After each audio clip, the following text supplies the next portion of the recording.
Hirapan na ako sa ating kalagayan. Nababagabag ako kapag nasisilayan ko ang iyong hapis na mukhang nagbabadya ng panghihina.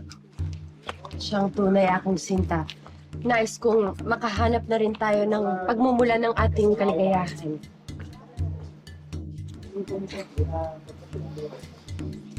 Huwag kang mga aking irog.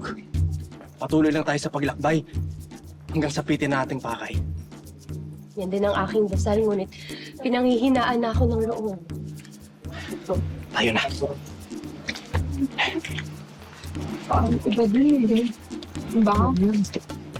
Ay, Magandang hapon. Meron lang sana kaming pakay kung inyong mamarapatin. ano yun? Maaari ba kaming magpa-load? Oo, magkano? 200 piso para sa aming dalawa. Narito ang aming mga numero. Okay.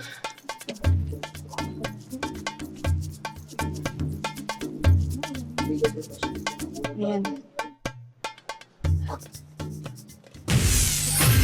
Yun! Oh my God! Thank God! Thank you so Solid, much! ate. Oh my Got it. goodness. Yes, Okay na. yes, I got it. Thank you, ate. Thank you, I thank appreciate you. it. Let's go? Yeah, Let's go. let's go, baby.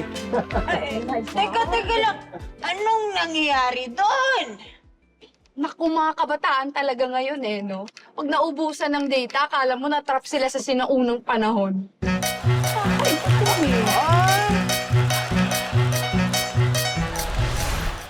Okay. Bye! Kapag nasa public place ako, hindi malakas ang boses ko. Especially kapag may kausap ako sa phone. Para hindi makaistorbo. You see? Very demure.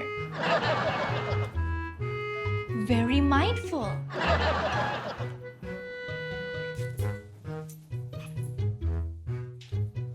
Hindi ako masyado nagme-makeup ng over the top. Konting pulbos lang. At manipis na lipstick lang. Para hindi masyado makatawag pansin. Very demure. Very mindful. Simple lang ako manamit. Basta presentable.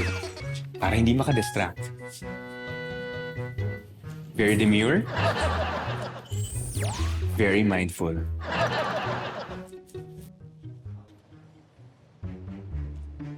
Inilalagay ko sa plato ang pagkain para maayos at desente.